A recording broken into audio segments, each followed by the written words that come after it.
Dizzy, obviously a disappointing evening. What's your assessment of tonight? Yeah, look, we are disappointed.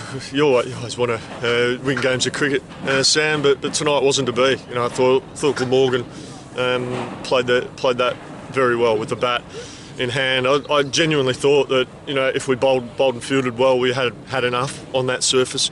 But look, full credit to Glamorgan, they played well. Look, I think we bowled okay in patches, but I think overall, you know, we just weren't quite as disciplined as we know we can be, you know, with the ball. Particularly probably the seamers. You know, I thought, as I said, I thought they bowled well in patches, but we just didn't quite get it right. And then when we went to our back of innings bowling, you know, there were some good shots played from some good deliveries, but also we did gift them some easy boundaries with some maybe not so good deliveries. Focusing on the positives, the top order really showed what they can do tonight. Yeah, it's been an area where that we probably haven't been as good as we know we can be. You know, with our top five in a 50-over game, you want your top five to do the bulk of the work, and we probably haven't had that. You know, we've seen David Visa have another blinding season to go with his you know, run scoring last season in the 50-over comp, batting at 6. You know, we saw some amazing ball striking from him this year in this competition. But again, you know, it's more cream on the top as opposed to actually, you know, digging us out of trouble. And so, look, the guys scoring the runs tonight, you know, we've got, you know, Laurie 100, Wrighty 90 odd, you know, and then Vise at the end there. Got us to a score that we thought was very defendable. But we just couldn't quite get over the line. And look, you have to give credit to Glamorgan. I think they paced that chase well, and you know, had some significant partnerships and beat us in the end.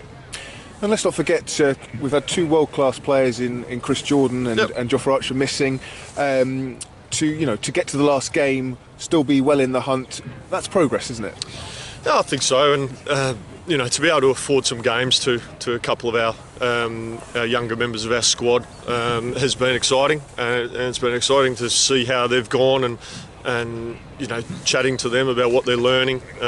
You know, are they clear when they go out onto the ground with their plans on how they're going to bowl, how they're going to bat? You know, these are the things, you know, continual conversations that we have, and you know, we learn from each other, and you know, look, they'll be. You know, all our players will be better for the experience. You know, and, you know, we'll learn our lessons, and now we'll dust ourselves off. We'll have a bit of a break and get ready for championship cricket. Obviously, we're desperately disappointed not to be in the knockout stages, but I suppose there is the silver lining, if you will, of a couple of weeks to recoup, to get everyone fit, and then have a real crack at that block of championship cricket. Yeah, there's a big block of championship cricket, Sam. So yeah, we're really looking forward to that. But I think first things first, we'll allow the lads to.